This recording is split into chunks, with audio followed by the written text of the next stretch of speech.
Harriet Yelverton slowly slipped into madness. She talked about the land of eternal ecstasy, which she saw in her dreams, and about the essence, energy binding alien worlds.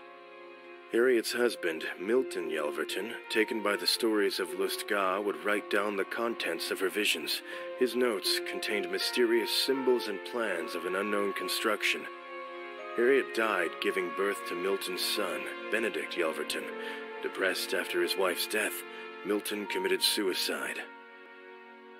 When Benedict grew up, he inherited the entire Yelverton fortune, as well as his father's notes. The land described in them began to fascinate him. Benedict found out that in order for the conjunction of Lustga and our world to happen, a building would have to be erected, one of a structure mirroring a building from the land of eternal ecstasy. Working off his father's notes, he commissioned the construction of a huge mansion in the state of Pennsylvania. The final condition for the two worlds connection was sacrificing a child born of a seeing, a person whose mind has always been connected to Lustga.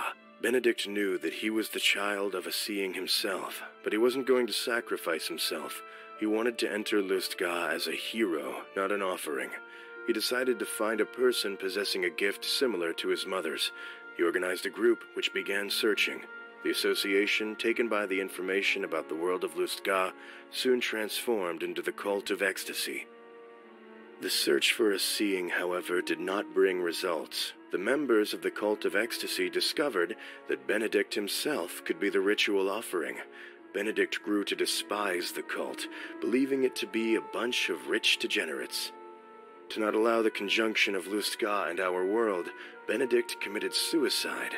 That way he foiled the attempt at sacrificing him.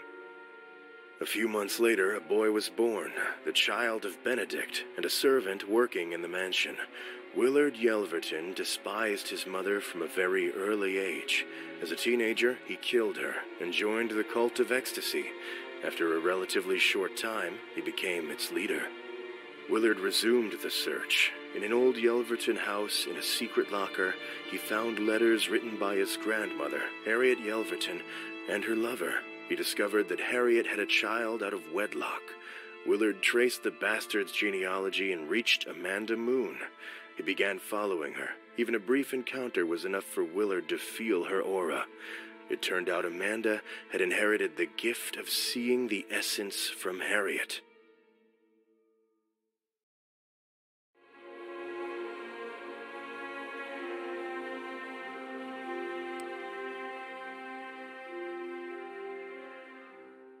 Doreen Austerlitz, professor of psychology and philosophy, well known for her various controversial, pseudoscientific publications, becomes acquainted with Benedict Yelverton to investigate the subject of his mother's madness. Doreen has already encountered similar cases working on her book. She investigated them with fascination, and a striking number of similarities between the visions occurring in various unconnected people has brought her attention to the topic of other dimensions, including the land of Lustga. The journal of Milton Yelverton, Benedict's father, turned out to be true treasure for her, containing numerous descriptions and even figures regarding Lustga. Doreen wrote down her knowledge in her work titled Nature of Universes. Milton Yelverton's journal contained varied information regarding opening the gates of Lustga, the land of eternal ecstasy. Benedict wanted to make the conjunction happen, believing it to be his father's wish. For the gates of Lustga to open, a child had to be sacrificed, a child of a seeing, a person sensitive to the energy emanating of Lustga. Doreen Austerlitz, for years having searched for any information about other dimensions, began to see a chance to experience true happiness and be released from the shackles of humanity. She decided to help Benedict in the search for a seeing. For that purpose, Doreen used her various contacts, including those from the academia. Doreen Austerlitz passes the attained knowledge on to people who joined the search for the seeing. Soon the association, along with Benedict, begins the preparation for the ritual of transcendence.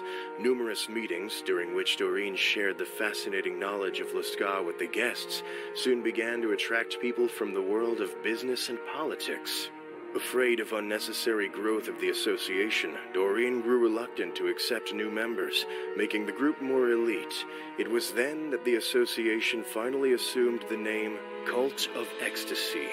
Not able to bear the weight for otherworldly pleasure, the members performed more and more promiscuous orgies.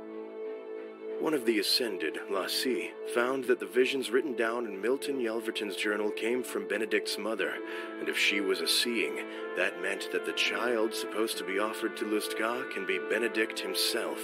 Ever since the association reformed into the Cult of Ecstasy, Benedict stopped attending the meetings, leaving control to Doreen Austerlitz, who quickly named herself the cult's guru.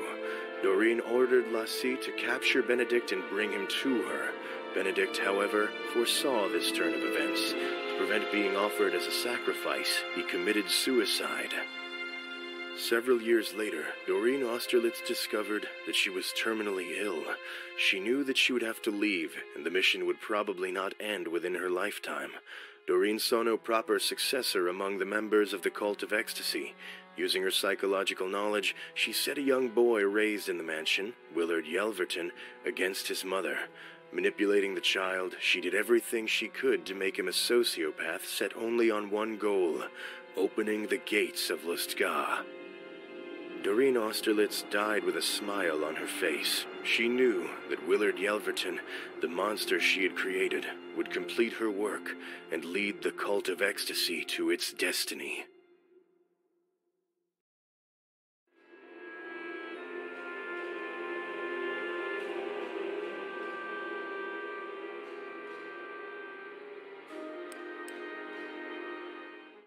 Beings of Lustgar discovered a way to modify their minds and bodies to great extent. Their god king, Ialva Brark, decided to perform a series of obligatory operations aimed at transforming every creature of Lustgar into creatures crawling in eternal ecstasy. He believed it to be the only way of experiencing eternal happiness. Zadorithes, along with his Castle of the Omniscient, rebelled against the God King's decision. A war broke out, and the Castle of the Omniscient lost. Ialva did not, however, destroy Zadorithes. Instead, he changed him into an enthralled, a creature that feels nothing, and its only purpose is to serve the changed and give them pleasure. Soon, many more shared the tragic fate of Zadorithes. The remaining members of the Castle of the Omniscient and its many followers also became the enthralled. The God King Ialva introduced his plan. Forced mutation of creatures took place throughout the entire land. The entities born of this are the changed. Their purpose is receiving sexual pleasure from the enthralled and devouring their used-up bodies. Ialva also performed the transformation on himself. The change, however, was not total. He left a fraction of his old self to allow rational thought. That way he would experience less pleasure than the changed, but would retain his free will, which had not been animalized. Right after this transmutation, Ialva named himself the Lustful God. Ages later, when any remains of the former intellectual civilization of Lustgar are almost gone under wild overgrowth, the last submissive die out. Deprived of their toys and food, the changed, for the first time in centuries, cease to feel satisfaction. In order to lengthen the life of Lustgar, the lustful god strengthens the essence of his world, so that it is felt throughout other dimensions.